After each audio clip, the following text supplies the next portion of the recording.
नमस्कार, कार्यक्रम issue of the डेमा स्वागत छ। म उद्धव कुमार कार्की।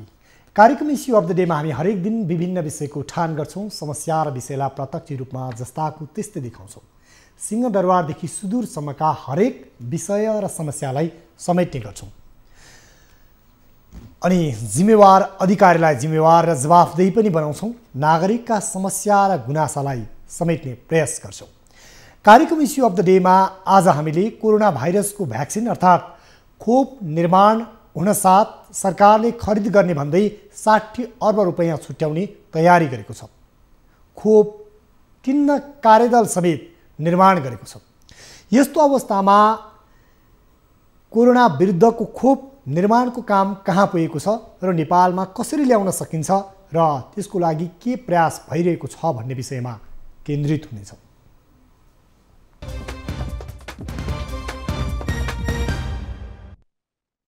कोरोना भाइरस विरुद्धको खोप खरिद गर्न समिति गठन गरेको छ। सोमबार प्रधानमन्त्री निवास बालुवाटारमा बसेको मन्त्री परिषद बैठकले कोरोना विरुद्धको खोप तयार भएका मुलुकबाट खरिद प्रक्रिया अगाडि बढाउने निर्णय गरेको छ। त्यसका लागि अर्थ, परराष्ट्र र स्वास्थ्य मन्त्रालयका सचिव सदस्य रहेको समिति समेत गठन गर्ने बैठकले निर्णय गरेको छ। हाल सरकारले खोप खरिद G2G अर्थात् सरकारले सिधै खरिद गर्न सक्ने जनाएको छ। कोरोना भाइरस विरुद्ध तयार गरिएको पहिलो खोपले 90% मानिसमा संक्रमण रोक्न सक्ने समाचार सार्वजनिक भएपछि सरकारले यस्तो निर्णय गरेको हो। संसारलाई केही ठूलो औषधि निर्माण कम्पनी फाइजर र बायोनटेकले निर्माण गरेको यो औषधिले 90% संक्रमण रोक्न सक्ने दाबी गरिएको छ। खोप निर्माणकर्ता फाइजर र बायोनटेकले पनि खोप सार्वजनिक गर्दै विज्ञान र मानवताको ऐतिहासिक दिन भएको घोषणा गरेको छ। कम्पनीले यो महिनाको अन्तिमसम्ममा खोप प्रयोगको अनुमति प्राप्त गर्न आवेदन दिने तयारी पनि गरेको छ। यो खोप अहिलेसम्म 6 देशका 43,500 व्यक्तिमा परीक्षण गरिएको छ। संसारभर थुप्रै खोपहरू अहिले अन्तिम चरणमा विकास भइरहेको बताइएको छ, जसलाई तेस्रो चरणको क्लिनिकल ट्रायल भनिएको छ। मुख्य गरी विश्वका 11वटा कम्पनीले कोरोना भाइरस विरुद्धको खोप निर्माणमा जुटिरहेका छन्। आज हामी यही विषयमा केन्द्रित रहेर खोप निर्माणमा भइरहेको प्रगति, खोप किन्न नेपाल सरकारले देखाएको चासोसँगै नेपालमा खोप कसरी ल्याउन सकिन्छ र प्रयोग गर्न सकिन्छ भन्ने विषयमा खोप विज्ञ र चिकित्सकसँग कुराकानी गर्नेछौँ। स्वास्थ्य राज्य मन्त्री नवराज राउतसँग पनि हामी सरकारले खोप किन्न गरेको तयारीको विषयमा कुराकानी गर्नेछौँ।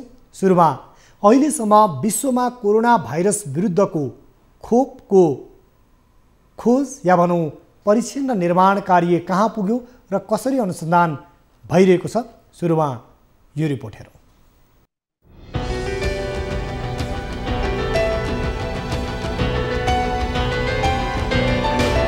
हाल कोरोना भाइरस विरुद्धको खोप निर्माणमा कम्पनीहरू होडबाजीमै छन्। 11 खोप परीक्षणको तेस्रो चरणमा पुगेका छन्। यसअघि बेलायतको अक्सफोर्ड विश्वविद्यालयको खोप सबैभन्दा अघि बढेको भनिए पनि हाल बायोएनटेक फाइजरको खोप परीक्षणको अन्तिम चरणमा छ। कम्पनीका अनुसार यो खोपले 90% भन्दा बढीलाई बचाउन सकिनेछ। 43,000 मानिसमा परीक्षण गरिएको यो खोप सबैभन्दा बढी प्रभावकारी देखिएको वैज्ञानिकहरूको दाबी छ। मानवमा भएको परीक्षणमा पास भएपछि मात्रै खोप प्रयोग योग्य हुन्छ। नेपाल स्वास्थ्य अनुसन्धान परिषदले विकासका क्रममा रहेका विभिन्न देशहरूको खोपको क्लिनिकल ट्रायल अगाडि बढाउने बताएको छ। खोप परीक्षण पास भएर खोप सुरक्षित छ निश्चित भएपछि लाइसेन्सिङ हुनुपर्छ।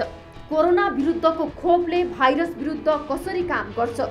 खोपले थोरै सङ्ख्यामा भाइरसलाई मानव शरीरमा पठाउँछ।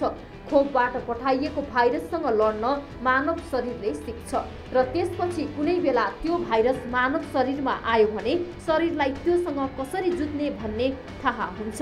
कोरोना विरुद्धको खोप कहिलेसम्म बन्ला त? खोप बनाउन वैज्ञानिकहरूले फरक विधि प्रयोग गरिरहेका छन्। यसको आनुवांशिक कोड थाहा भएको भएर वैज्ञानिकहरूले यो भाइरस निर्माण गर्न सक्छन्।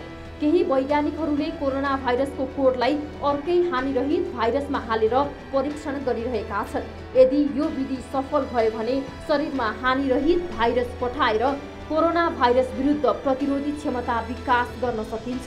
केही वैज्ञानिकहरूले यसको डिएनएलाई प्रयोग गरेर शरीरमा भाइरल प्रोटिन बनाउने र शरीरको प्रतिरोधी क्षमता विस्तार गर्ने विधिमा खोप विकास गर्न खोजिरहेका छन्। ट्रायलको तेस्रो चरणमा रहेको खोप पास भए सन् 2021 को मध्यतिर कोरोना विरुद्धको खोप सबै देशहरूमा उपलब्ध हुने विज्ञहरूले बताएका छन्।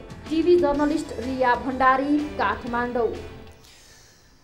यो थियो हाम्रो टिभी जर्नलिस्ट रिया भण्डारीले तयार पार्नु भएको रिपोर्ट। र अहिले विश्वमा 11वटा कम्पनीले खोप निर्माणको लागि अनुसन्धान गरिरहेका छन् र तेस्रो चरणको ट्रायल फेजमा यो खोप परीक्षणको काम भइरहेको छ र यो खोप सफल भएमा कोरोना विरुद्ध लड्नको लागि एउटा सफलता मिल्नेछ र विश्व मानव जातिकै लागि एउटा चुनौती बनिरहेको यो कोरोना विरुद्धको भ्याक्सिन तयार गर्न यति बेला चुनौती थपिएको छ र पछिल्लो पटक विशेष गरी 2वटा कम्पनीहरू जसले निर्माण गरेको फाइजर र बायोएनटेक 2वटा कम्पनीले निर्माण गरेको खोपको 90% प्रभावकारिता देखिएको बताइएको छ र यो खबर सार्वजनिक भए लगतै नेपाल सरकारले पनि 60 अर्ब रुपैयाँ छुट्याएर खोप खरिद गर्ने भनेर उसले कार्यदल नै गठन गरेको छ। यति बेला हामी विश्वमा खोपको निर्माण कार्य कहाँ पुगेको छ र नेपालमा कसरी प्रयोग गर्न सकिन्छ भन्ने विषयमा कुराकानी गर्नेछौँ र यति बेला डाक्टर श्याम उप्रेती खोप विज्ञ हामीसँग हुनुहुन्छ। उहाँसँग हामी कुराकानी गर्नेछौँ। डाक्टर साहब, यहाँलाई स्वागत छ इस्यु अफ द डेमा। नमस्ते। तपाईँ एउटा खोप विज्ञको रूपमा हुनुहुन्छ। लामो समय नेपालमा यो खोपको क्षेत्रमा पनि काम गर्नुभएको छ। यहाँले विभिन्न खालका बालबालिकालाई लगाउनेदेखि लिएर अन्य खोपहरूको क्षेत्रमा पनि काम गर्नुभएको छ। यहाँको यो विज्ञता र यति बेला यो कोरोना भाइरसको महामारी बढिरहँदा कहिले आउला खोप भन्ने सर्वत्र चासो छ। इन्टरनेसनली रूपमा विभिन्न कम्पनी र साइन्टिस्टहरूले पनि त्यसलाई खोज अनुसन्धान गरिरहेका छन्। ग्लोबल्ली हामीले हेर्ने हो भने यो अहिले कोरोना भाइरस विरुद्धको खोप पत्ता लगाउने कार्य चाहिँ कहाँ पुगेको पाउँछौँ हामी? धन्यवाद। अहिले जुन जब कोभिडको महामारी सुरु भयो डिसेम्बरमा, त्यसपछि लगत्तै 1-2 महिनाभित्र नै विश्वभरि नै कोरोना विरुद्धको भ्याक्सिन विकास गर्ने क्रम सुरु भयो। त्यो एकदमै तीव्र गतिमा बढेको छ र बढिराखेको छ। त्यसमध्ये अहिले हेर्नुहुन्छ भने 150 भन्दा बढी अब भ्याक्सिनहरू चाहिँ ल्याबोरेटरीमा प्री क्लिनिकलमा चाहिँ ट्रायल भइरहेको छ भने र करिब 40 भन्दा बढी भ्याक्सिनहरू चाहिँ मानव शरीरमा परीक्षण भइरहेको छ। त्यसमध्ये हालसम्म अहिलेको अवस्थासम्म 11वटा भ्याक्सिन चाहिँ तेस्रो फेजमा परीक्षण भइरहेको छ। त्यसलाई भन्छ थर्ड फेज ट्रायल भ्याक्सिनको।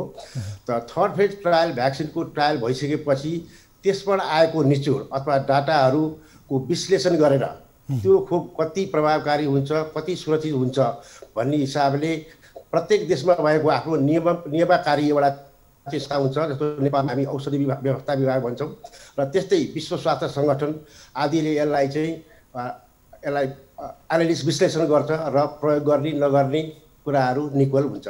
त्यसैले अहिले हामीले हेर्दा हालको अवस्थामा करिब 11वटा खोपहरू चाहिँ तेस्रो स्तरको अथवा थर्ड फेजको चाहिँ ट्रायल भइरहेको छ। कतिले समाप्त गरेको पनि छ, कतिले मेरो भ्याक्सिन यति प्रभावकारी छ भनेको अवस्था पनि छ। त्यो अवस्थामा अब तेस्रो परीक्षण भएर आएका सम्पूर्ण डाटाहरू प्रक्रियाहरू चाहिँ सम्बन्धित नियमनकारी निकायलाई पेश गरेर उनीहरूले अध्ययन गरेको आधारमा लाइसेन्सिङ हुन्छ। लाइसेन्स गरेपछि मात्र त्यो भ्याक्सिन मास रूपमा आम रूपमा चाहिँ जनतामा प्रयोग हुन्छ। यहाँले भन्नुभयो जुन अन्तर्राष्ट्रिय रूपमा खोपहरूको परीक्षण भइरहेको छ भनेर, त्यो परीक्षण चाहिँ सबैभन्दा पहिला हामीले खोपको ट्रेन्ड हेर्ने हो भने इन्टरनेसनली पहिला जनावरहरूमा प्रयोग गर्ने, त्यसपछि मानवमा प्रयोग गर्ने, त्यो खालको अभ्यास भएको पाउँछौँ हामी। अहिले यो कोरोनाको भ्याक्सिन चाहिँ कसरी प्रयोग भइरहेको छ या भनौँ कसरी यो परीक्षण भइरहेको छ नि? जस्तो अघि नै यहाँलाई मैले भने जस्तो अब 140 भन्दा बढी भ्याक्सिनहरू प्रयोगशालामा जनावरमा प्रयोग भइरहेको छ भने करिब 40 भन्दा बढी भ्याक्सिन चाहिँ मानव शरीरमा पहिलो चरण, दोस्रो चरण र तेस्रो चरणमा प्रयोग भइरहेका छ, मलाई परीक्षण भइरहेको छ। तीमध्ये 11वटा भ्याक्सिन चाहिँ तेस्रो चरण अथवा अन्तिम चरण भन्छ यसलाई, कि प्रभावकारी छ कि छैन, सुरक्षित छ कि छैन भनेर निर्कुल गर्नको लागि चाहिँ यो चाहिँ महत्त्वपूर्ण चाहिँ यो फेज हो। यहाँले यो थर्ड फेजमा चाहिँ झन्डै 11वटा भ्याक्सिनहरू चाहिँ पुगेका छन् भनेर भन्नुभयो। यी भ्याक्सिनहरूको इन्टरनेसनली अहिले प्रभावकारिता हेर्ने हो भने कतिको प्रभावकारी ढङ्गले काम गरेको पाइएको छ नि? अहिलेसम्म जुन तेस्रो चरणको परीक्षण भइराखेको छ त्यो परीक्षण भएको आधारमा सम्बन्धित कम्पनीहरूले मेरो भ्याक्सिन यति प्रतिशत, 90%, 80% भनेको होला, तर त्यो ती बनाउने कम्पनीहरूको दाबी हो। तर यसको यकिन त कहाँ गएर हुन्छ भनेदेखि जब उनीहरूले नियमकारी संस्थामा गएर आफ्नो सम्पूर्ण प्रोसेस र डाटाहरू पेश गर्छ, पेश गरेपछि मात्र यो भ्याक्सिन यति प्रभावकारी हो, यति सुरक्षित छ भन्ने निर्कुल हुन्छ। त्यसकारण अब उत्पादनकर्ताले उत्पादन गरिसकेपछि अब यसको चाहिँ निर्कुल गर्ने निकाय चाहिँ WHO को नियमकारी निकाय छ र प्रत्येक देशहरूमा जहाँ जहाँ भ्याक्सिन बनाइन्छ तिनीहरूको नियमकारी निकाय छ। तिनीहरूबाट लाइसेन्सी भएपछि मात्र यो भ्याक्सिनको प्रयोग हुन्छ र त्यसरी नै अगाडि बढ्छ। अलिकति यो प्रकारको जुन अहिले कोरोना भ्याक्सिनको सर्वत्र चासो, चिन्ता र एउटा मानव जातिकै एउटा लडाइँको रूपमा देखेको छ यो कोरोना भाइरस, यो खोपले चाहिँ मानव शरीरमा कसरी काम गर्छ भन्ने खोपहरू लगाउँदा पनि, र विशेष गरी कोरोनाको खोप चाहिँ कतिपय मानिसहरूलाई यसको विषयमा रोग लागेपछि हो कि सम्भवतः खोप भनेको अथवा भ्याक्सिन भनेको रोग लाग्नुभन्दा पहिला नै त्यसलाई एन्टिबडिजहरूको उत्पादन गर्ने, रोग प्रतिरोधात्मक क्षमता विकास गर्ने एउटा औषधीय प्रणालीको रूपमा पनि लिइन्छ। यो कोरोनाको भ्याक्सिनले चाहिँ मानव शरीरमा कसरी काम गर्छ त्यो पनि जानकारी गराइदिनुहोस् न। यसमा कुनै पनि भ्याक्सिन तपाईँले हेर्नुभयो भने जब त्यो भ्याक्सिनलाई हामीले शरीरमा प्रवेश गराउँछौँ त्यसले त्यो भ्याक्सिन को जुन जीवाणु हुन्छ त्यसको विरुद्ध जुन रोग लाग्ने जीवाणु हुन्छ त्यो जीवाणु विरुद्ध यसले एन्टिबडी अथवा लड्ने शक्ति प्रदान गर्छ। त्यो लड्ने शक्ति प्रदान गरेको आधारमा नै जब भाइरसले, ब्याक्टेरियाले जब आक्रमण गर्छ त्यसलाई यसले चाहिँ परास्त गरिदिन्छ। त्यहाँ भ्याक्सिनको काममा चाहिँ शरीरमा गइसकेपछि जुन रोगको भ्याक्सिन लगाएको हो त्यो रोग विरुद्ध यसले एन्टिबडी बनाउने र रोग लाग्न नदिने हो। त्यसकारण यहाँ अहिले हामीले हेर्दा चाहिँ अहिले हामीले जुन कोरोनाको कुरा गर्दा यो प्रिभेन्टिभ भ्याक्सिन हो र लाग्नभन्दा पहिल्यै दिने हो। र कुनै कुनै भ्याक्सिन छ जस्तो ऱ्याबिजको भ्याक्सिन कुकुरले टोकेपछि रोग लाग्छ भनेपछि बल्ल दिन्छौँ, तर यी भ्याक्सिन अहिले हामी जति पनि कोरोनाको कुरा गर्छौँ, कोरोनाको भ्याक्सिन चाहिँ प्रिभेन्टिभ हो, लाग्नको लागि, रोक्नको लागि, बल्ल कोभिड रोग नलागोस् भनेर रोकथामको लागि यो भ्याक्सिनहरू प्रयोग गरिन्छ। र अर्को कुराकानी गर्दा के छ भने अहिलेको जुन महामारी छ यसले संसारलाई नै अब असर पारेको छ, व्यापार उद्योग सबैलाई असर गरेको छ। पुरा संसारै अहिले यसलाई कति चाँडो भ्याक्सिन निकाल्न सकिन्छ, कति चाँडो प्रयोग गर्न सकिन्छ भन्ने कुरामा लागिरहेको छ। त्यसै कारण अहिले हेर्नुहुन्छ भने करिब 1 वर्षभित्रमा भ्याक्सिनको जुन विकास गर्ने कुराहरू अति तीव्र गतिमा गएर करिब करिब अन्तिम चरणमा पुगेको छ। अहिले हामीले 2वटा भ्याक्सिनको प्रभावकारिताको कुरा गर्दा 13वटा कम्पनीले ल्याएको मध्ये पनि अहिले यो फाइजर र बायोनटेकको चाहिँ 2वटा भ्याक्सिन प्रभावकारी देखियो भनेर उनीहरूले खुसियाली पनि मनाएका छन् र मानव जातिको एउटा जितको रूपमा पनि उद्घोष गरेका छन् र यो महिनाभित्र नै बजारमा ल्याउने भनिएको छ। तर त्यो चाहिँ बजारमा ल्याउँदा अझ नेपालमा ल्याउँदा समेत चाहिँ यो -70 डिग्री सेन्टिग्रेड तापक्रममा चाहिँ राख्नुपर्ने, यसको चाहिँ यो कोल्ड चेनको व्यवस्था गर्नुपर्ने भनिएको छ। के नेपालमा यो खोप ल्याएर भण्डारण गर्ने अथवा त्यो कोल्ड चेनको मेन्टेन गर्न सक्ने अवस्था के छ अहिले हामीसँग पूर्वाधार, त्यो पनि जानकारी गराउनुहोस् न। पहिला कुरो त जुन अहिले जुन 1-2 दिनमा जुन सञ्चार माध्यममा आएको छ कि एउटा भ्याक्सिन निक्लिएको छ, प्रभावकारी भइसक्यो, बजारमा गइहाल्छ, त्यसो होइन। यो तेस्रो चरणमा भएका भ्याक्सिनहरूले धमाधम आफ्नो तेस्रो चरणको परीक्षण समाप्त गर्दैछ। उनीहरूले डाटाहरू जति पनि प्रोसेस उसले गरेको त्यसका डाटाहरू चाहिँ अब सम्बन्धित निकायलाई चाहिँ यिनीहरूले पेश गर्ने क्रममा छन्। त्यसकारण अहिले भनेको प्रभावकारिता भनेको निर्माणकर्ताले भनेको हो, तर अन्तिम निर्णय यो भ्याक्सिन कति प्रभावकारी छ, सुरक्षित छ भन्ने कुराहरू चाहिँ नियमकारी, अहिले मैले नियमकारी निकायले नै गर्नुपर्ने हुन्छ। त्यसकारण अहिले जति पनि 11वटा भ्याक्सिन जुन तेस्रो फेजको परीक्षणमा छ, कुनै पनि भ्याक्सिनको विषयमा अहिले हामीले यकिन गरेर कति सुरक्षित छ, कति प्रभावकारी छ भन्ने यकिन गर्न सक्ने अवस्था छैन जबसम्म नियमकारी संस्थाले यो कुरो यकिन गर्दैन। एक दोस्रो कुरो यहाँले सोध्नुभयो, जुन फाइजरले निकालेको जुन भ्याक्सिन भन्छ त्यसलाई आरएनए भ्याक्सिन भनिन्छ, त्यसलाई भण्डारण गर्ने तापक्रम चाहिँ अलि कठिन किसिमको छ। त्यसलाई -70 डिग्रीमा राख्नुपर्छ। त्यो 70 डिग्रीको तापक्रममा भण्डार गर्नको लागि विश्वका धेरैजसो विकासशील देशहरूमा त्यो सम्भावना निकै कम छ। र अहिले नेपालको कुरा गर्नुहुन्छ भने नेपालमा हामीलाई अहिले -70 मा खोप भण्डारण गर्ने कुनै पनि स्ट्रक्चर हामीसँग छैन, कुनै पनि उपचार छैन। तर अहिले हेर्नु धेरै विकासशील देशहरूले यो कुराहरूमा सम्बन्धित WHO युनिसेफसँग सहकार्य गरिरहेको छ। अहिले हेरौँ हामीले कि त अझै 11वटा भ्याक्सिन आउनेवाला छ। ती 11वटा भ्याक्सिनमा कुन प्रमाणित हुन्छ त्यो हेर्नुपर्ने हुन्छ। त्यसकारण त्यसपछि मात्रै हामीले कुन भ्याक्सिन प्रभावकारी र नेपाललाई कुन ल्याउनु पर्ने हुन्छ भन्ने कुरो नेपालको कुरा मात्रै होइन, संसारभरि नै अहिले कसैले पनि कुन भ्याक्सिन म देशमा ल्याउँछु लगाउँछु भनेर भन्न सक्ने स्थिति छैन। तर मैले अहिले फेरि भने जुन -70 डिग्रीको खोप चाहिँ नेपाललाई मात्रै होइन सबै विकासशील देशहरूलाई चाहिँ यसको भण्डारण यसको कार्यक्रम सञ्चालन गर्न चाहिँ निकै कठिनाइ हुन्छ। हामीले नयाँ स्ट्रक्चर नै बनाउनु पर्ने हुन्छ। अहिलेसम्मको यो खोज अन्वेषण जति भएको छ, यसको चाहिँ आनुवांशिकहरू पनि पत्ता लागेको अवस्था भनेको छ। यो अवस्था हेर्दा यो कोरोनाको खोप चाहिँ कतिको सहजै अथवा छिट्टै चाहिँ यो बन्ने प्रक्रियामा अगाडि बढ्छ या बन्छ भन्ने यहाँको अनुभवले, यहाँको अध्ययनले बताउँछ? के भन्नुहुन्छ यो विषयमा यहाँले?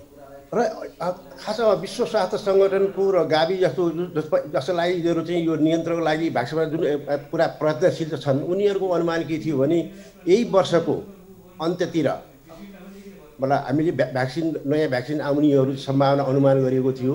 तर अलिकति ढिलो हुने सम्भावना देखिन्छ। मेरो आफ्नो अनुमानमा भन्नुहुन्छ भने 2021 को पहिलो चौमासीभित्र भ्याक्सिनेसन हुने सम्भावना म धेरै देख्छु। यहाँले यो जुन सम्भावनाको कुरा गरिरहनु भएको छ, अहिले जुन दुईवटा कम्पनीले नै दाबी गरेअनुसार यो फाइजर र बायोनटेककै भ्याक्सिन यदि प्रभावकारी देखियो भने यो अवस्थामा नेपालीहरूले कहिलेसम्म त्यो भ्याक्सिन प्रयोग गर्न अथवा लगाउन पाउँछन्? के देख्नुहुन्छ यहाँले? अहिले यसो हामीले के हेर्नुपर्छ भने पहिला यो भ्याक्सिनलाई लाइसेन्सिङ हुन दिन पर्ने भयो। अहिले जति पनि प्रभावकारी अघि नै भने जुन क्लेम गरिएको छ त्यो उत्पादनकर्ताको तर्फबाट हो। यसलाई पहिला लाइसेन्सिङ भएपछि बल्ल हामीले सोच्नुपर्छ। लाइसेन्सिङ नभइकन चाहिँ हामीले भ्याक्सिन ल्याउँछु लगाउँछु भन्ने कुरो चाहिँ त्यो आधिकारिक पनि हुँदैन, त्यो चाहिँ बल्ल नियम सङ्गत पनि हुँदैन। त्यहाँ अहिले एउटा भ्याक्सिन आइसकेको छ। यदि यही मात्र भ्याक्सिन प्रभावकारी भयो भने नेपाल सरकारले यसलाई ल्याउनको लागि धेरै अरू चाहिँ पूर्वाधारहरू र धेरैवटा चाहिँ कार्यक्रमहरू बनाइरहेको अवस्था छ। किन हामीले तीनटा विकल्पमा हेरेका छौँ। एउटा विकल्प जुन हामीले जुन नियमित खोप भण्डारण गर्छौँ 0 देखि 8 मा राख्ने भ्याक्सिन, 2 to 8 मा राख्ने भ्याक्सिन हुन्छ, त्यो ल्याउँदा हाम्रो स्थिति के छ। अर्को भ्याक्सिन छ अहिले जुन परीक्षण भइरहेकोमा चाहिँ -20 मा राख्ने भ्याक्सिन छ, त्यो ल्याउँदा के अवस्था छ त्यो हामीले आकलन गरिसकेका छौँ। र तेस्रो के छ भने -70 मा आउँदा के हुन्छ। तिनै सिनारियोलाई हामीले अहिले काम गरिरहेका छौँ। र यदि तेस्रो सिनारियोको -70 को आयो भने हामीले त्यो बेलामा आफ्नो कोल्ड चेन स्ट्रक्चरहरू जुन भण्डारणको कुराहरू चाहिँ तदारुका साथ चाहिँ हामीले बनाउनु पर्ने हुन्छ। यदि त्यही मात्रै भ्याक्सिन एभाइलेबल भयो, अरू कुनै पनि प्रभावकारी छैन भन्ने परिस्थितिमा यदि नेपालमा हामी एउटा आशातीत ढङ्गले जाउँ, यो चाहिँ जुन मेडिकल साइन्सले जुन एउटा चमत्कार गरिरहेको छ त्यसमा हामी आशातीत हुन त HIV एड्स लगायतका रोग प्रतिरोधक क्षमता नष्ट गर्ने जुन रोग भनौँ अथवा त्यसलाई त्यो प्रकृतिलाई नष्ट गर्ने खालका औषधि अहिले पनि बनेको छैन। यद्यपि हामीले यो कोरोना भाइरसको खोप यदि बन्यो र नेपालमा आयो भने त्यो खोपलाई लगाउने प्रणाली या भनौँ त्यसको अहिलेसम्मको प्रचलन र अभ्यास हेर्दा कसरी लगाइन्छ, कसरी व्यवस्थित गरिन्छ, के छ अहिलेसम्मको अभ्यास र अनुभव? यहाँलाई एउटा सानो कुरो मैले अहिलेको जुन अवस्था बताउन चाहन्छु। जब 11वटा भ्याक्सिनमा कतिवटा भ्याक्सिन प्रभावकारी हुन्छ, सुरक्षित हुन्छ भनेपछि WHO ले यसलाई सिफारिस गर्छ प्रभावकारी भ्याक्सिनलाई। त्यो गरेपछि संसारका 192 देशहरू मिलेर एउटा चाहिँ कोभिड फेसिलिटी भनेको कोभिडको भ्याक्सिन बन्यो भनेदेखि चाहिँ धनी र गरिब सबै देशले पाउनुपर्छ भन्ने हिसाबले त्यो संस्था बनेको छ। त्यो संस्थाले धनी हो अथवा गरिब होस् सबै देशका 20% जनताहरूलाई चाहिँ सुरुमा भ्याक्सिन सुरक्षित प्रभावकारी भ्याक्सिन प्रदान गर्दछ। त्यसमा पनि हामी जस्तो गरिब देशको लागि चाहिँ सस्तोमा त्यसलाई हामी चाहिँ को फाइनेन्सिङ भन्छौँ करिब $2 पर डोजको आधारमा चाहिँ हामीले 20%लाई पाउने कुरो छ। त्यो 20% हामीले ल्याएर राम्रोसँग प्रयोग गऱ्यौँ भने हाम्रो स्वास्थ्य क्षेत्र र हाम्रो अत्यावश्यक सेवाहरू र हाम्रो चाहिँ जुन वृद्धि दरमा हुने मृत्युदर कोभिडको कारणमा त्यसलाई घटाउन सक्ने स्थिति छ। त्यस पहिलो जब भ्याक्सिन चाहिँ प्रभावकारी देखिन्छ WHO ले सिफारिस गर्छ 20% हामीले कोभिड भन्ने संस्थाबाट नै गाविबाट नै पाउँछौँ र त्यसको लागि हामीले योजना बनाएका छौँ र त्यसमा चाहिँ 20% भ्याक्सिन आयो भने पहिले कसले पाउने जस्तो हामीले हेर्छौँ सबैभन्दा खतरामा स्वास्थ्यकर्मी छ। स्वास्थ्यकर्मीलाई कोरोना लाग्यो भने उसले उपचार गर्न सक्दैन स्वास्थ्य सञ्जाल बन्द हुन सक्छ। त्यस्तै अत्यावश्यक सेवाहरू जस्तो भनौँ अब बसमा सार्वजनिक बसमा मान्छे हिँड्छ ड्राइभर खलासी स्वस्थ भयो भने उसले सार्न सक्दैन। त्यस्तै हामीले एसेन्सियल सेवाहरूका मान्छेहरू र स्वास्थ्यकर्मीहरूलाई र वृद्धहरूलाई हामीले चाहिँ बचाउन सक्यौँ भनेदेखि चाहिँ धेरै यो रोगको चाहिँ जुन यसले क्षति गरेको चाहिँ क्षति कम भएर जान्छ। त्यसपछि हामीले जब भ्याक्सिन उपलब्ध हुँदै जान्छ अरूलाई पनि दिने यसरी चाहिँ योजना स्वास्थ्य मन्त्रालयले बनाइरहेको चाहिँ मलाई जानकारीमा छ। हस्, यहाँलाई यो समय र महत्त्वपूर्ण जानकारीको लागि धेरै धेरै धन्यवाद डाक्टर साहब। धन्यवाद मेरो पनि अवसर दिनुभएकोमा। हस्, उहाँ हुनुहुन्थ्यो डाक्टर श्याम उप्रेती। उहाँ खोप विज्ञ हुनुहुन्थ्यो र अहिले विभिन्न 11वटा कम्पनीले तेस्रो चरणमा कोरोना विरुद्धको भ्याक्सिन अर्थात् खोप परीक्षण गरिरहेका छन् र यदि यो खोप प्रभावकारी भएको खण्डमा 1 महिनाभित्र त्यसलाई प्रयोगमा ल्याउने भनिएको छ। र आज हामी कार्यक्रम इस्यु अफ द डेमा कहिले आउला खोप भन्ने विषयमा केन्द्रित छौँ र कोरोना भाइरस एउटा विश्वव्यापी रूपमा महामारीको रूपमा फैलिएको छ र यो मानव जातिकै लागि एउटा घातक साबित भएको छ र यो अवस्थामा यति बेला यो खोप निर्माण भइरहँदा आशा पनि जाएको छ र नेपालमा भने यो खोप कसरी ल्याएर भण्डारण गर्न सकिन्छ र कसरी प्रयोग गर्न सकिन्छ र अहिलेसम्म नेपालले यो विषयमा के तयारी गरिरहेको छ यति बेला हाम्रो टिभी जर्नलिस्ट रिया भण्डारीले तयार पार्नु भएको यो अर्को रिपोर्ट हेरौँ।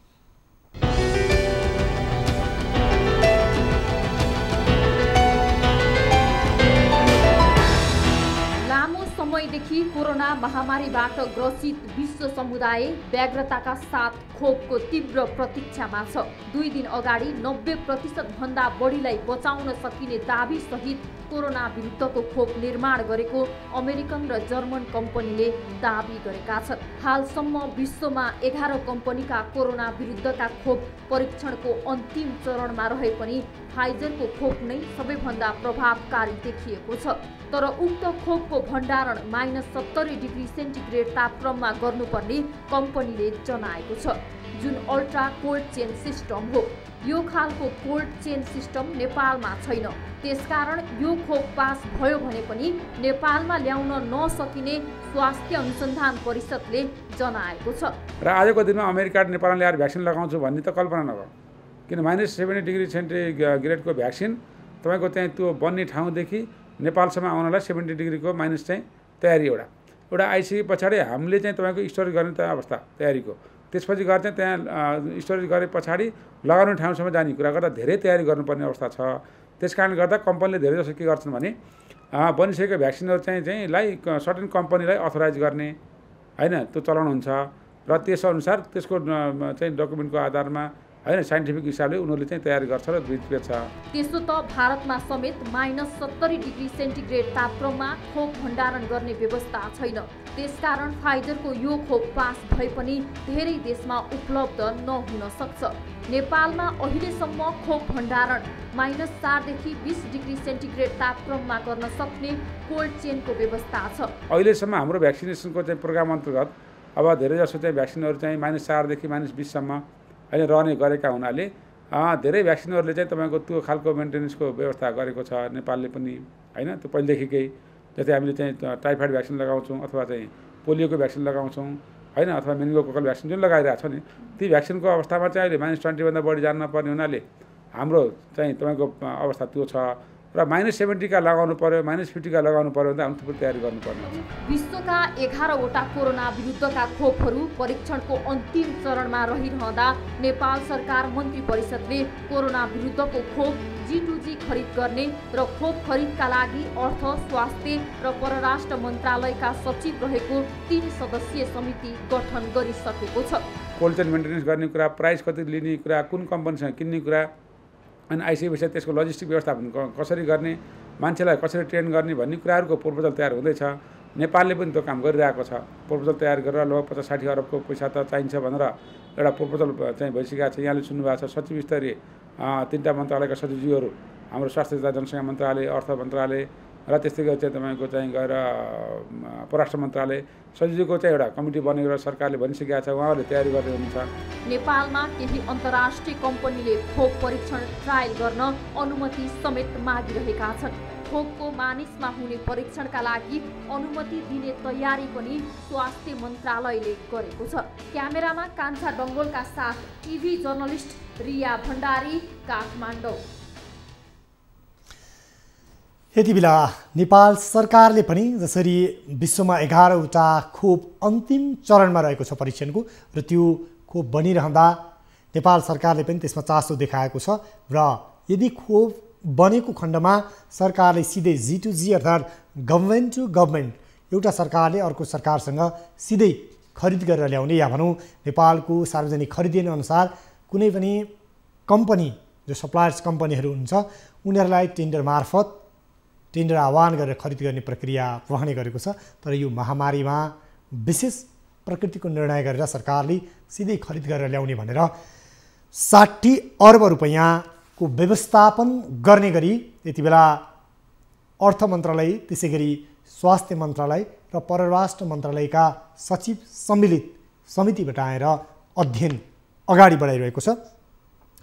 र हामीले यति बेला हेर्ने हो भने विश्वमा कहाली लाग्दो एउटा महामारीको रूपमा फैलिएको यो 21औं शताब्दीको घातक रोगको रूपमा स्थापित रहेको छ कोरोना भाइरस र जसको कारणले गर्दा धेरै व्यक्तिले मृत्युवरण गरेका छन् भने नेपालमा पनि 2 लाखभन्दा बढी व्यक्ति प्रभावित भइसकेको छन् भने मृतकको सङ्ख्या पनि दिन प्रतिदिन बढिरहेको छ।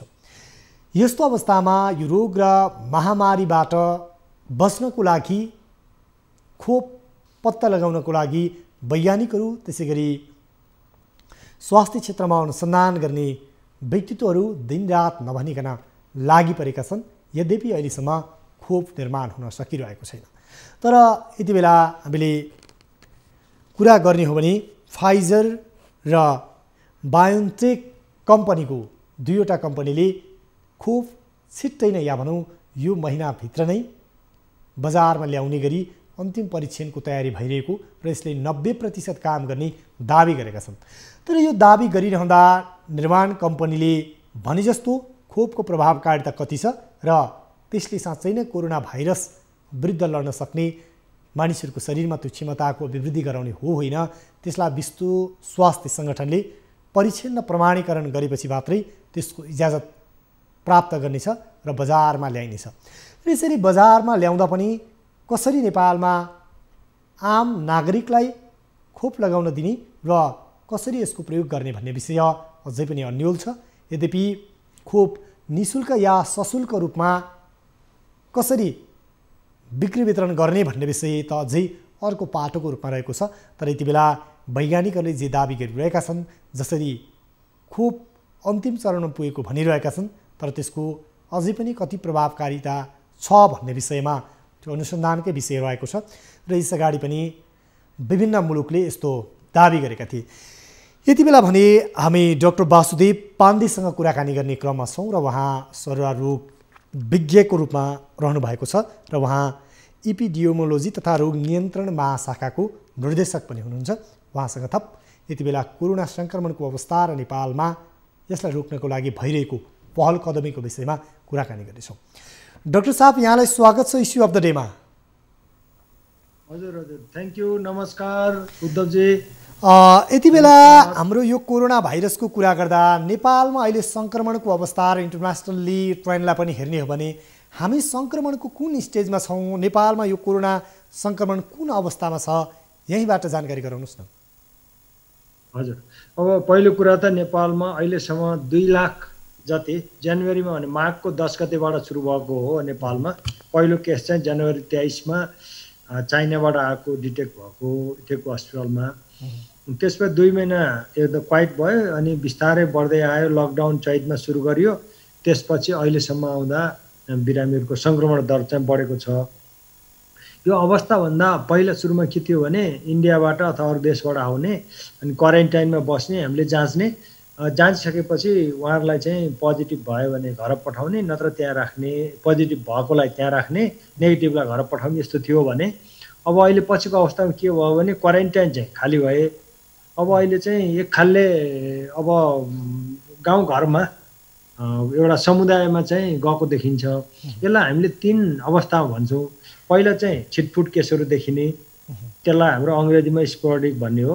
त्यसपछि आएर क्लस्टर भनेको ग्रुपमा एउटा समूहमा एउटा गाउँमा अथवा कहीँ छन्, पछि चाहिँ तिनीहरू कहाँबाट आए के गरे भन्ने इपिडेमियोलोजी लिङ्क चाहिँ गर्न सकिने अवस्था हुन्छ भने अब यो यस्तो अवस्था आउँछ कि जहाँ चाहिँ एउटा समूहमा पनि छन्, धेरै रूपमा देखिएको छ र यिनीहरूको हामी कुनै विदेशबाट अथवा कहीँबाट आएको हाम्रो भाषामा इपिडेमियोलोजी कसले कसलाई सार्यो भन्ने कुरा भन्न नसक्ने अवस्था आउँछ।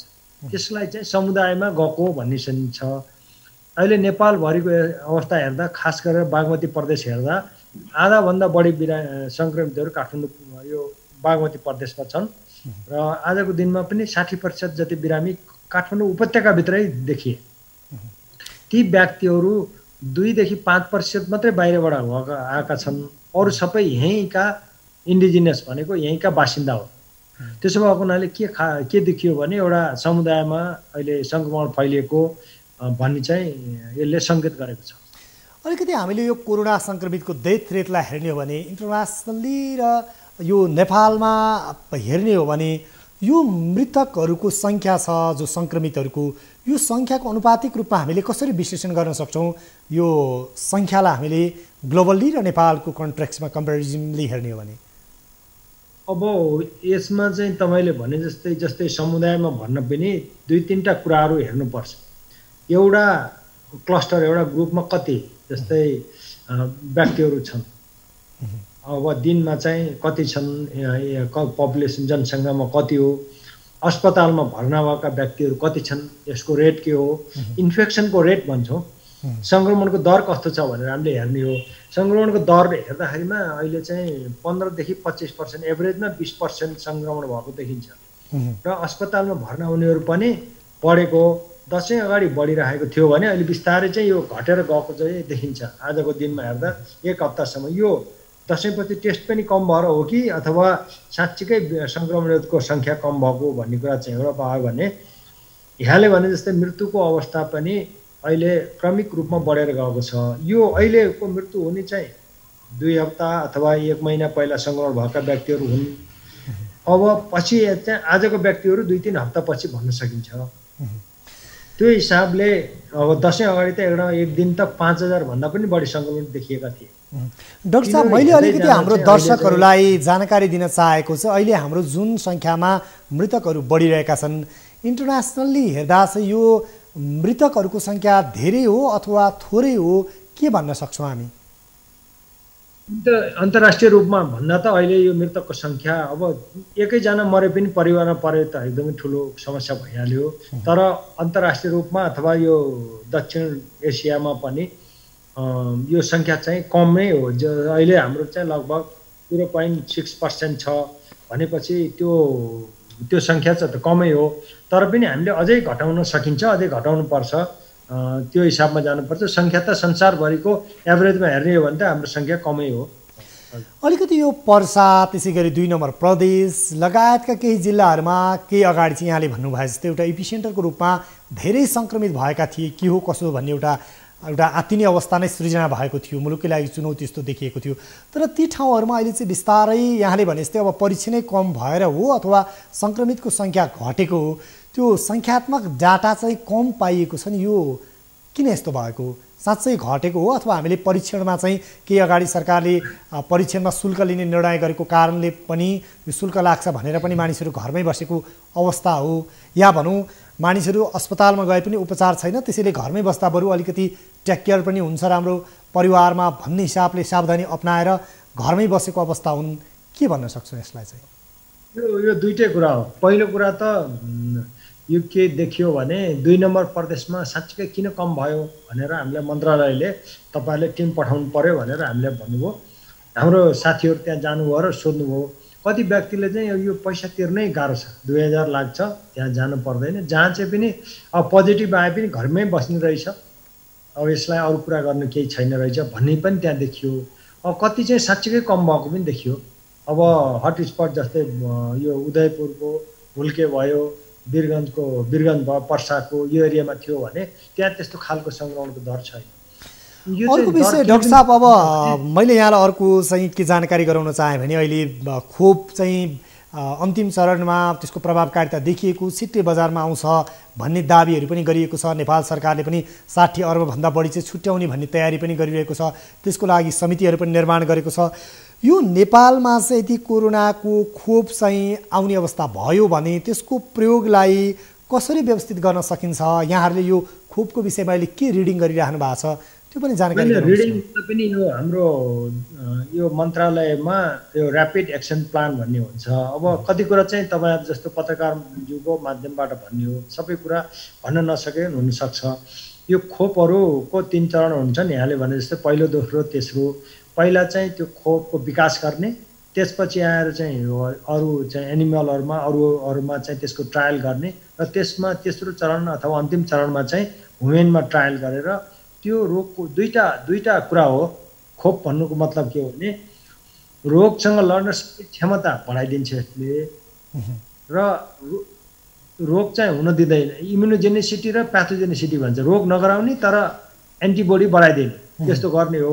अब अहिलेको देखिएको भ्याक्सिन चाहिँ त्यो दुईटै कुरा भएको।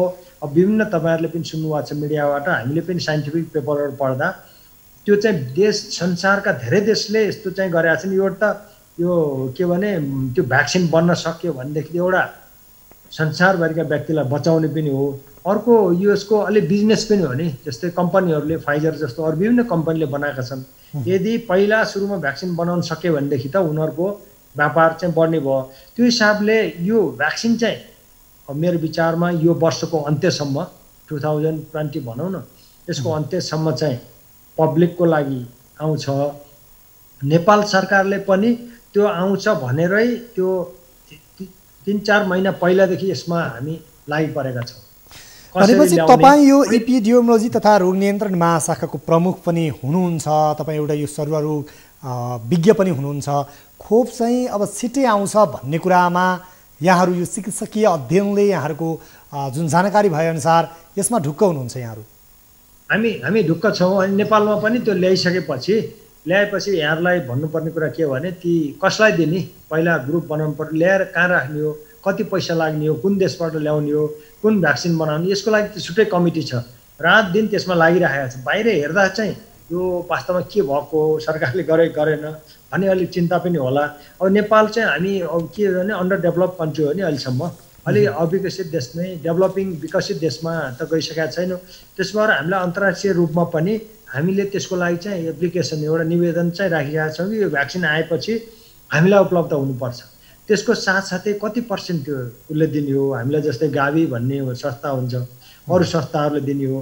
त्यसपछि सरकारले अथवा हामीले दिनुपर्ने हाम्रो कन्ट्रिब्युसन कति हो भन्ने कुरा चाहिँ त्यो एकदम निर्धारण भएको छ। ल्याइसकेपछि कहाँ फ्रिज राख्नु पर्यो, फ्रिजरको व्यवस्था कसो छ, फेरि बोकेर गाउँ लानु पर्यो, कुन समयलाई लाउने हो, कसरी लाउने हो, कति पटक 2 पटक लाउनु पर्ने हो, 3 पटक, यो सबै कुराहरू व्यवस्थापन चाहिँ यो लागि परेको छ। मैले यहाँलाई ढुक्क हुन के भन्छु भने यो बनिसक्यो भने नेपालले अरू देशको साथसाथै हामी पनि पाउँछौँ र हामीले चाहिँ यो रोग चाहिँ हामीलाई के थाहा छ भने यो रोग चाहिँ अहिले भर्खर जाँदैन, बस्छ समाजमा। त्यसो भएर हामीलाई भ्याक्सिन चाहिन्छ। हाम्रो दायित्व पनि छ, सरकारको पनि र पब्लिकको, जनताको पनि। हामीले सरसफाइ गर्नु पर्यो, मास्क लाउनु पर्यो, भिडभाडमा जानु भने यो गरिदिनु पर्यो। अनि भ्याक्सिनको लागि चाहिँ तपाईँले अरू व्यक्तिहरूलाई पनि अन्तर्वार्ता गरेको सुनेको थिएँ र मैले पनि हाम्रो इपिडेमियोलोजी सेक्सन महाशाखाको तर्फबाट म यहाँहरूलाई के तपाईँलाई आश्वस्त पार्न चाहन्छु भने यसमा एकदमै हाम्रो स्वास्थ्य सेवा विभाग यसमा लाग्ने खास गरी फ्यामिली वेलफेयर डिभिजन हो, यसमा खोप शाखा छ, उहाँहरूको नेतृत्वमा हामी सबै त्यसमा लागि परेका छौँ र जतिसक्दो छिटो नेपालमा आउँछ र पाउँछौँ र हाम्रो जनताहरूलाई हामी सबैले यो खोप पाएर सुनिश्चित भएर हामी अरू काममा लाग्छौँ। हस् डाक्टर साहब, यहाँलाई यो समय र संवादको लागि धेरै धेरै धन्यवाद। हस् धन्यवाद Uddhavji, thank you so much बोलाउनु भयो। हस् धन्यवाद। उहाँ हुनुहुन्थ्यो डाक्टर वासुदेव पाण्डे, निर्देशक एपिडेमियोलोजी तथा रोग नियन्त्रण महाशाखाको, र उहाँ शरीररोग विशेषज्ञ पनि हुनुहुन्थ्यो र नेपालीहरूले कोरोनाको भ्याक्सिन बन्यो भने छिट्टै नै त्यो खोप लगाउन पाउँछन् र त्यसको लागि सरकारले पनि गृह कार्य गरिरहेको उहाँले जानकारी गराउनुभयो। यति बेला भने एउटा ब्रेक।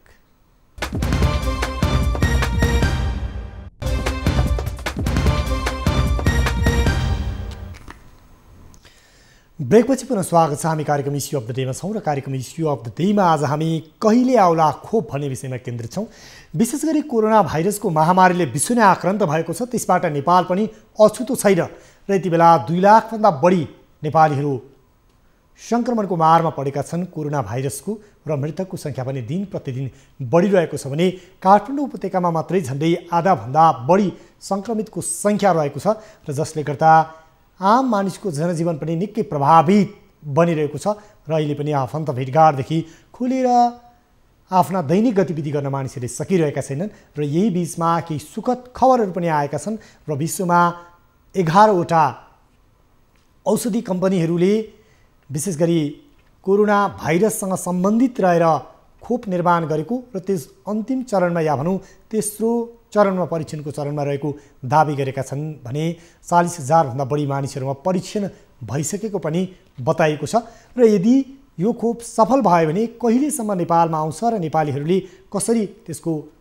उपभोग या भनौँ प्रयोग गर्न सक्छन् या भनौँ त्यसबाट लाभ लिन सक्छन् भन्ने विषयमा हामी केन्द्रित रहेको छौँ र यति बेला भने हामी स्वास्थ्य राज्य मन्त्री नवराज राउतसँग कुराकानी गर्ने क्रममा छौँ र हामीले यस अगाडि खोप विज्ञ त्यसै गरी डाक्टर श्यामसँग कुराकानी गऱ्यौँ, खोप विज्ञको रूपमा रहनु भएको थियो उहाँ। त्यसै गरी हामीले सँगसँगै डाक्टर वासुदेव पाण्डेसँग पनि कुराकानी गऱ्यौँ, निर्देशक हुनुहुन्थ्यो उहाँ एपिडेमियोलोजी तथा रोग नियन्त्रण महाशाखाको। र यति बेला भने सरकारले खोप खरिदको लागि भन्दै समिति समेत गठन गरेको छ र यदि खोप बन्यो भने नेपालमा कसरी प्रयोग गर्ने भन्ने विषयमा पनि यति बेला तयारीको साथ नेपाल सरकार लागि परेको भनिएको छ। खास गरी यो खोप नेपालमा ल्याउन र प्रयोग गर्नको लागि नेपाल सरकारले कसरी गृह कार्य गरिरहेको छ र यदि खोप सफल भयो भने नेपालीहरूले कसरी त्यसको उपभोग गर्न सक्छन् या भनौँ लाभ लिन सक्छन् भन्ने विषयमा यति बेला हामी केन्द्रित भइरहेको छौँ र यति बेला भने हामीसँग स्वास्थ्य राज्य मन्त्री नवराज राउत हाम्रो सम्पर्कमा आउनु भएको छ, उहाँसँग थप कुराकानी गर्नेछौँ। मन्त्रीज्यू, स्वागत छ यहाँलाई इस्यु अफ द डेमा। धन्यवाद। अलिकति यहाँको यो फ्रेम मिलाइदिनु भयो अलिकति राम्रो हुन्थ्यो, नजिकमा यति उपयुक्त होला। यति बेला हामीले यो कहिले आउला खोप भन्ने विषयमा आज केन्द्रित रहेका छौँ। यस अगाडि खोप विज्ञ त्यसै गरी एपिडेमियोलोजी तथा रोग नियन्त्रण महाशाखाका निर्देशक डाक्टर वासुदेव पाण्डेसँग पनि कुराकानी गऱ्यौँ। उहाँहरूको कुराकानी सुन्दा निकै सकारात्मक र एउटा आशातीत कुराहरू पनि हामीले पायौँ। यति बेला नेपाल सरकारले पनि यो खोप खरिद गर्नुपर्छ भनेर स्वास्थ्य अर्थ र परराष्ट्र मन्त्रालयको सचिव सम्मिलित एउटा समिति नै बनाएको छ। अहिले यो खोप खरिदको विषयमा या भनौँ यदि त्यो खोपको प्रभावकारिता देखियो भने त्यसलाई नेपालमा ल्याउने विषयमा स्वास्थ्य मन्त्रालयले नेपाल सरकारले कस्तो खालको गृह कार्य गरिरहेको छ नि?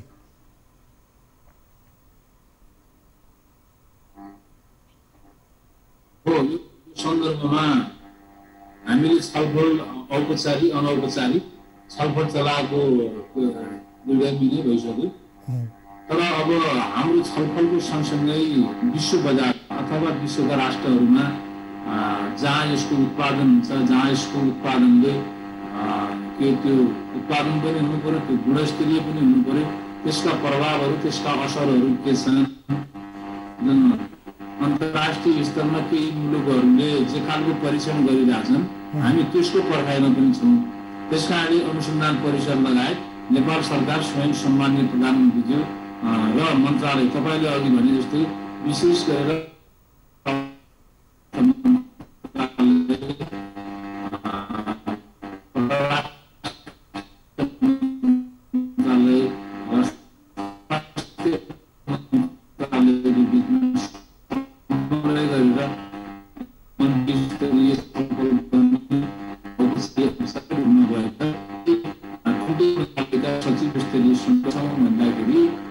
अन्तर्राष्ट्रिय स्तरमा मुलुकमा उत्पादन भइरहेको छ।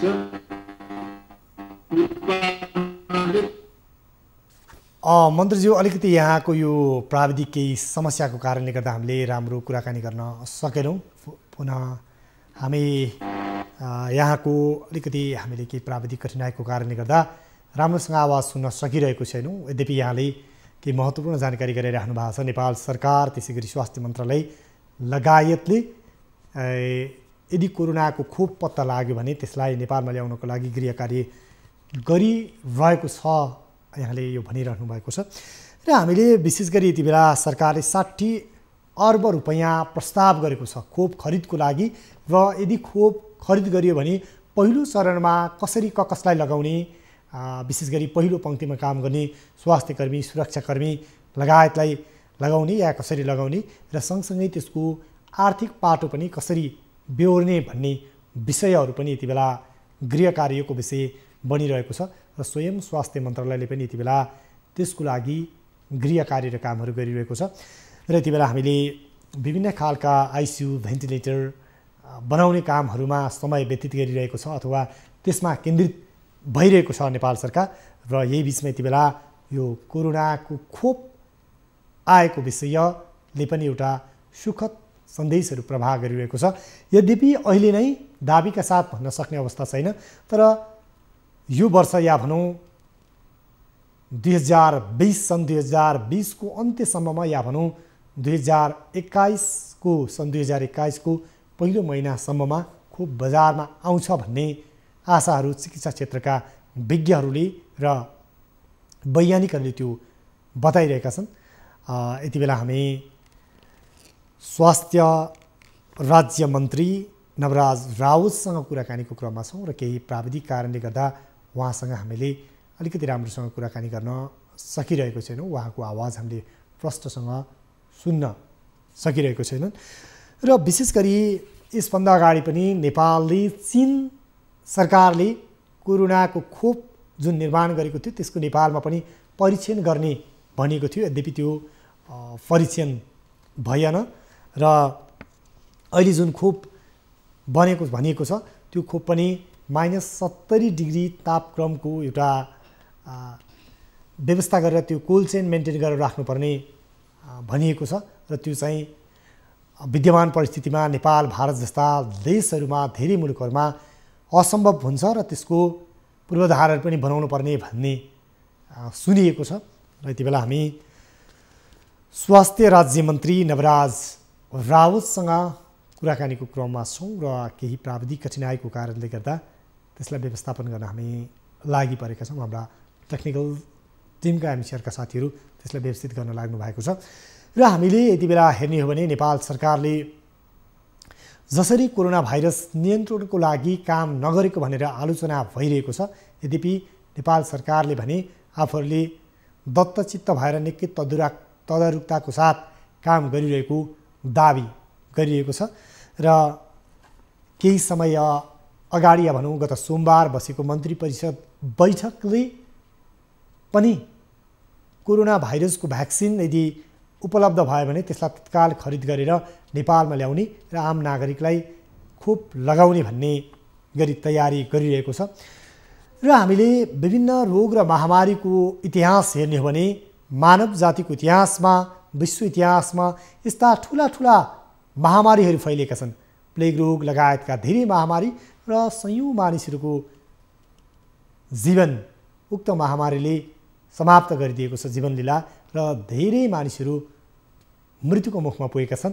र यति बेला यो कोरोना भाइरसको महामारीले पनि धेरै मानिसहरूलाई मृत्युको मुखमा पुर्याएको छ। तर चिकित्सा विज्ञान र चमत्कार अनि यो आविष्कारले कोरोना विरुद्धको भ्याक्सिन पत्ता लगाउने आशाहरू भने जागिरहेका छन्। यद्यपि अहिलेसम्म कोरोना भाइरस विरुद्धको भ्याक्सिन पत्ता लागिसकेको छैन र हामी चाँडै नै यो खोप पत्ता लागोस् भन्ने कामना र आशा गरिरहेका छौँ भने वैज्ञानिकहरूले र विभिन्न खालका औषधि कम्पनीहरूले यसको तीव्र गतिमा खोज र अनुसन्धान गरिरहेका छन् र यदि यो खोप पत्ता लागेन भने या भनौँ पत्ता लगाउन ढिलाइ भयो भने यसले लाखौँ मानिसहरूको ज्यान लिने प्राय निश्चित छ। र यति बेला नेपाल सरकारले विभिन्न मुलुकसँग समन्वय गरेर या भनौँ खोप निर्माता कम्पनी र जुन कम्पनी जुन मुलुकमा रहेको छ र त्यो देशको सरकारसँग समन्वय गरेर खोप ल्याउने बताइरहेको छ। तर यो बताइरहँदा कहिले खोप आउँछ भन्ने सबैलाई चिन्ता चासो र अन्योलता पनि बढिरहेको छ। यति बेला भने नवराज राउत स्वास्थ्य राज्य मन्त्री हुनुहुन्छ, उहाँसँग कुराकानी गर्ने क्रममा हामी अगाडि बढिरहन्छौँ र यति बेला हामीले उहाँलाई जुम प्रविधि मार्फत प्रत्यक्ष सम्पर्कमा ल्याउने कोसिसमा थियौँ। यद्यपि त्यसमा केही कठिनाइ आएपछि यति बेला उहाँसँग हामीले टेलिफोनबाट संवाद गरेर केही जानकारी लिने क्रममा हामी जुटिरहेका छौँ। यति बेला उहाँ टेलिफोन सम्पर्कमा आउनुभएको छ। मन्त्रीज्यू, यहाँसँग अघि हामी कुराकानी गर्दैथ्यौँ, थोरै प्राविधिक कारणले गर्दा अलि हामीले यो बिचमा निरन्तरता दिन सकेनौँ। यहाँले सुनाउँदै हुनुहुन्थ्यो अहिले सरकारले गरिरहेको गृह कार्यको बारेमा, अघि हामीले प्रश्न सुन्न सकेनौँ। यो खोप ल्याउने विषयमा के गृह कार्य भइरहेको छ, जानकारी गराउनुहोस् न पुनः। यो पहिलो कुरा त मैले अघि संक्षिप्तमा पनि भने होइन, यो महामारीको सन्दर्भमा हाम्रो मुलुक मात्रै रहेको छैन, विश्वव्यापी रूपमा फैलिरहेको यो महामारीले अब संसारका शक्तिशाली राष्ट्रहरू अहिले यो महामारीको अगाडि झुकेको वर्तमान परिस्थिति हो। स्वाभाविक रूपमा तपाईँ हामी पनि अछुतो रहन सकेनौँ, नेपाल पनि नेपाली नागरिकहरू पनि अछुतो राख्न हामीले नसकेको वर्तमान अवस्थामा दिनानुदिन यो बढिरहेको छ।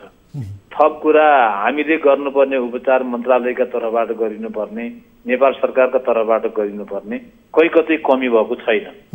तर यति हुँदाहुँदै पनि यतिले मात्रै सबै कुरा पुरा हुने अवस्था छैन र हामीले विश्वव्यापी विश्व बजारमा र अन्य कतिपय राष्ट्रहरूमा खोपको कुरो चलिरहँदा हामीले आफैले उत्पादन गर्ने भन्दा पनि उत्पादित वस्तुहरूलाई त्यो विश्व बजारबाट अथवा कतिपय जहाँ गुणस्तरीय र जहाँ प्रयोग भएर त्यो सफलता प्राप्त गरिसकेका जुन राष्ट्रहरूमा आवश्यकता जुन राष्ट्रहरूमा प्रयोग गरेर त्यहाँका जनतालाई सफलतापूर्वक त्यो काम सम्पन्न हुन्छ त्यही राष्ट्रबाट हामीले ल्याउने अभियान हामीले अगाडि बढेका छौँ। त्यसका लागि खोप ऐनको व्यवस्था अनुसार हामीहरूले काम अगाडि बढाएका छौँ। जो हामीसँग कानुनी व्यवस्था छ, कानुनी व्यवस्था बिना पनि हामी अगाडि बढ्न सक्दैनौँ। त्यसकारणले त्यसको सँगसँगै हामीले कतिपय विज्ञ समूहहरूको समूह बनाएर हामीले काम अगाडि बढाएका छौँ। यस सम्बन्धी कामहरू स्वास्थ्य विभाग अन्तर्गतका खोप शाखाले पनि काम अगाडि बढाएको छ। त्यसै गरी अनि आवश्यक खोपको अनुमान प्राप्त गर्ने विधिहरू, भण्डारण, ढुवानी, भौतिक पूर्वाधार, बजेटको व्यवस्थापन लगायत स्वास्थ्य कर्मीलाई तालिम, अभिमुखीकरण, सर्वसाधारणलाई सुशिक्षित गर्ने र यसको प्रचार प्रसार गर्ने क्षेत्रमा काम गर्ने, यो क्षेत्रमा काम गर्ने गरी हामीले कामहरू अगाडि बढाएका छौँ। जसका कारणले सम्बन्धित जिम्मेवार पक्षले पनि भोलिका दिनहरूमा त्यसलाई अगाडि बढाउने कुरामा सबैलाई हामीले तल्लो पक्षलाई, तल्लो निकायलाई हामीले निर्देशन पनि गरेका छौँ। तर अब यति हुँदाहुँदै पनि यसको अन्य मुलुकहरूमा सफलतापूर्वक उक्त खोपले काम गरिसकेपछि मात्रै हामीले यति प्रक्रिया बढाउँदै कयौँ मुलुकहरूमा त्यो प्रक्रिया अगाडि बढेको वर्तमान सन्दर्भमा। तर हाम्रा कानुनी प्रक्रियाहरू, हाम्रा जटिलताहरू, हाम्रो आर्थिक अवस्थालाई हामीले ध्यान दिएर यो वर्ष अथवा 2021 तिर नेपालमा हामी ल्याउने गरी हाम्रो तयारी छ। नेपाल सरकार अहिले झन्डै 60 अर्ब चाहिँ यहाँहरूले प्रक्षेपण गर्नुभएको छ, बजेट चाहिँ त्यति लाग्छ भनेर त्यो कार्यविधि पनि अगाडि बढाइराख्नु भएको छ। त्यसै गरी यो स्वास्थ्य, अर्थ र परराष्ट्र मन्त्रालयका सचिवहरू सम्मिलित एउटा समिति पनि बनाइएको भनिएको छ। यो विषयमा चाहिँ अलिकति जानकारी गराउनुहोस् न। होइन, अब यो के अरे समिति हामीले अगाडि बढाएका छौँ। हामीले हिजो बुधबार सम्पन्न हाम्रो नियमित बैठकमा पनि हामीले हप्ताको 2 चोटि कोरोनासँग सम्बन्धित हाम्रो बैठकहरू सम्पन्न हुने गर्छन्। हामीले हिजो पनि त्यहाँ सामान्य यो विषयमा छलफल चलायौँ। तर यो छलफल चलाउँदा हामीले के कुरा उठ्यौँ भन्दाखेरि यो के अरे भ्याक्सिनप्रतिको विश्वसनीयता र यसको पुरै यसको अनुसन्धान, यसको अहिलेको आवश्यकता, यी सबै कुराको अध्ययन गरेर सत्य र तथ्यमाथि आधारित भएर तपाईँहरूले रिपोर्ट पेश गर्नुहोस् भनेर हामीले अनुसन्धान परिषदको प्रमुखलाई पनि हिजो हामीले निर्देशन गरेका छौँ। त्यसै गरी तपाईँले अघि सुरुमै भने जस्तै अर्थ मन्त्रालय, परराष्ट्र मन्त्रालय, हाम्रो मन्त्रालयको सचिव सहितको एउटा समिति पनि बनेको छ। यसले गर्ने काम भनेको 2-3 काम गर्छ। एक त कुन मुलुकको भ्याक्सिनले सफलता प्राप्त गर्यो, एउटा कुरा भयो। अर्को कुरा हामी त्यो सफलता प्राप्त गरिसकेपछि नेपालको सन्दर्भमा हामीले कसरी प्रयोग गर्ने भन्ने कुरा दोस्रो भयो। तेस्रो कुरा हाम्रो तपाईँले उठाए जस्तै 60 अरबको कुरा पनि चलिरहेछ। अब यो अलि सबै कुराको टुङ्गोमा त हामी पुगेका छैनौँ, तर पनि जनसङ्ख्याको लगभग 3 करोड जनसङ्ख्या मध्ये 1,70,70,00,000लाई हामीले भ्याक्सिन दिँदा विश्व बजारमा अथवा जहाँ यो सफलता प्राप्त गरेको हुन्छ त्यहाँ बजारको मूल्य र हाम्रो अवस्था के हो, हामीले त्यसको पनि खोजी नीति गर्नुपर्नेछ। त अर्को कुरा हाम्रा सहयोगी दाताहरूलाई पनि हामीले गुहार्नुपर्ने वर्तमान अवस्था छ। हाम्रै क्षमताले, हाम्रै बलबुताले मात्र होइन, WHO को समन्वयमा अन्य संस्थाहरू, विदेशी सहयोगी दाताहरूलाई पनि सहयोग लिएर हामी अगाडि बढ्नुपर्ने वर्तमान हाम्रो अवस्था हो। तर अब हामी के अरे नेपाली नागरिकलाई के अरे बचाउनका निम्ति, यो रोगबाट मुक्त गर्नका निम्ति योभन्दा अगाडिका कैयौँ महामारी आए। त्यो महामारीसँग जसरी विश्व राष्ट्रहरू लडे, 218 राष्ट्रहरू लडे, त्यो ढङ्गले विगतमा हामी पनि लड्यौँ। अहिलेको कुरा पनि के हो भन्दाखेरि अन्य राष्ट्रहरू जसरी यसका विरुद्धमा लडिरहेका छन्, वर्तमान नेपाल राष्ट्र, नेपाल सरकार र आम रूपमा नागरिकलाई सुरक्षित राख्न। मन्त्रीजी, अर्को विषय चाहिँ हुन त मेरो यो प्रश्न अलिकति हतार पनि होला, यो भ्याक्सिनै बनेर प्रमाणीकरणै भएको छैन, कता यो प्रश्न भन्ने पनि कुरा होला। यद्यपि यति बेला तपाईँहरूले जुन सम्भावना बोकेका कम्पनीको कुरा आइरहेको छ र त्यो देशको चाहिँ सरकारहरूसँग समन्वय गर्ने विषयमा पनि केही प्रक्रिया अगाडि बढाउनु भएको छ, त्यस्तो केही छ? होइन, अब त्यो विषयमा त अब मैले अघि नै भनिसकेँ। जहाँ यो खोपको उत्पादन र अब जहाँ प्रयोग भएर अब यो मैले भने त्यो खोप उत्पादनको विश्वसनीयता र त्यसको सफलता भनौँ न, त्यसको सफलतापूर्वक सम्पन्न भयो भने त्यसका निम्ति त हामीले बनाएको मन्त्री स्तरीय 3टा मन्त्रालयको विशेष गरेर परराष्ट्र मन्त्रालयलाई तपाईँले अघि आफैले कुरा भन्नुभएको छ, मन्त्री स्तरीय जे खालको छलफल भएको छ। परराष्ट्रसँग सम्बन्धित कुराहरू परराष्ट्र मन्त्रालयले हेर्ने कुरा हुन्छ, अर्थसँगको आर्थिक सम्बन्धका कुराहरू अर्थ मन्त्रालयले गर्ने कुरा हुन्छ र स्वास्थ्य मन्त्रालयले यसको व्यवस्थापकीय पक्षलाई अगाडि बढाउने भावनाले 3टा मन्त्रालयका सचिव र 3टै मन्त्रालयका मान्य मन्त्रीज्यूहरूको जे खालको समन्वय भएको छ त्यही ढङ्गले हामी अगाडि बढ्छौँ यो विषयमा, होइन। तर अब अहिलेको समस्या के हो भन्दाखेरि बाहिर बजारमा जे खालको छलफल के अरे 60 अरबको कुरा, सारा कुरा छ, यो अहिले सबै कुरा यही नै हो भनेर सबै कुरा अन्तिम निकल भएको छैन यहाँले भने जस्तै यो छलफलको क्रममा छ।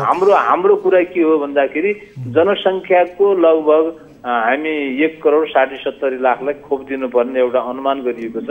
यो पनि अनुसन्धान परिषद लगायत विज्ञहरूको टोलीले यो विषयलाई फाइनल गर्नुपर्ने पुग्छ। अब हामी त विज्ञ पनि होइन, योभन्दा अगाडि तपाईँले रोग महाशाखाका हाम्रा प्रमुखसँग पनि तपाईँले कुराकानी गर्नुभयो, मैले त अन्तिम दृश्य हेरेका थिएँ। त्यस कारणले उहाँहरू जस्तै विज्ञ डाक्टर साहबको अर्को चाहिँ मन्त्रीज्यू, अर्को प्रश्न हामीसँग अलिकति समय पनि छुटो छ। केही समय अगाडि चीनमा बनेको केही कोरोना भाइरस विरुद्धको खोपहरू नेपालमा परीक्षण गर्ने भनिएको थियो, त्यो बिचमा रोकियो, त्यो विषयमा पनि अलिकति जानकारी दिनुहोस् न। त्यो होइन यो विषयमा त अब परीक्षण गर्ने भन्ने कुरा भयो। अब चीनमै पनि एउटै खोप होइन धेरै प्रकारका उत्पादन गरेको भन्ने कुरा पनि बाहिर आइरहेको छ होइन। त्यस कारणले हामीले पहिला चीनले आफैले परीक्षण नगरिकन नेपालमा गर्ने कुराले त्यसको सन्देश त्यसको प्रभाव फेरि हाम्रो जस्तो अविकसित मुलुकको सन्दर्भ हामी अविकसित मुलुकका नागरिक अलि धेरै कुराको टुङ्गो नलागिकन भोलि कहीँ कतै एउटा मात्रै घटना हुने हो भने अब हामीले हेरिरहेको छौँ तपाईँ हामीले होइन नेपाली समाज नेपाली संस्कार नेपाली संस्कृतिको हाम्रो संस्कार र संस्कृति चाहिँ के बसेको छ भन्दाखेरि घटना घट्छ घटनाको विश्लेषण नगरिकन घटनालाई राम्रोसँग अध्ययनै नगरिकन त्यसको विपक्षमा नाराबाजी गर्ने चलन त हाम्रो यो संस्कार जस्तै बनेको छ। हुन त मैले कसैप्रति यो टिप्पणी गरेका त होइन, तर यस्तो विषयमा यो संवेदनशील विषय पनि हो। यो संवेदनशील विषय भएको हुनाले यसलाई थप अध्ययन अनुसन्धान गरेर मात्रै नेपाल सरकार तपाईँ हामीहरू अगाडि बढ्नुपर्छ भन्ने कुरा हो। हस् मन्त्रीज्यू, यो समय र संवादको लागि धेरै धेरै धन्यवाद। एउटा सफल रूपमा कोरोनाको खोप सार्वजनिक भए लगतै नेपाल र नेपालीले पनि त्यसलाई उपभोग गर्न पाउँछौँ र नेपाली नागरिकको जीवन रक्षा हुन्छ भन्ने कुरामा हामी पनि आशावादी छौँ। यहाँहरूले जुन काम गरिरहनु भएको छ त्यसलाई अझै तदारुकता र प्रभावकारिताका साथ गर्नुहोला। यहाँलाई धेरै धेरै धन्यवाद। हस्, धन्यवाद। उहाँ हुनुहुन्थ्यो स्वास्थ्य राज्यमन्त्री नवराज राउत र उहाँले पनि खोप ल्याउने प्रक्रियामा नेपाल गम्भीरताका साथ अघि बढिरहेको छ र छिट्टै यो प्रक्रिया अगाडि बढाएर यति खोपको प्रभावकारी ढङ्गले परीक्षण र सार्वजनिक भएको अवस्थामा त्यसलाई खरिद गरिनेछ भनेर जानकारी गराउनु भयो। कार्यक्रम इस्यु अफ द डेमा आज हामीले विशेष गरी कहिले आउला खोप भन्ने विषयमा केन्द्रित रह्यौँ र अहिलेसम्म अन्तर्राष्ट्रिय रूपमा कोरोना भाइरस विरुद्धको खोपहरूको भइरहेको प्रयोग र परीक्षण, त्यसको प्रभावकारिता र नेपालमा ल्याउने सम्भावना र कसरी नेपालमा त्यो खोपलाई आम नेपाली नागरिक माझ पुर्याइन्छ र त्यसले नागरिकहरूले त्यसबाट लाभ लिन्छौँ भन्ने विषयमा आज हामी केन्द्रित रह्यौँ। कार्यक्रम इस्यु अफ द डे आजलाई यति नै। कार्यक्रमबाट म उद्धव कुमार कार्की लगायत सम्पूर्ण युनिट बिदा हुन्छौँ। नमस्कार।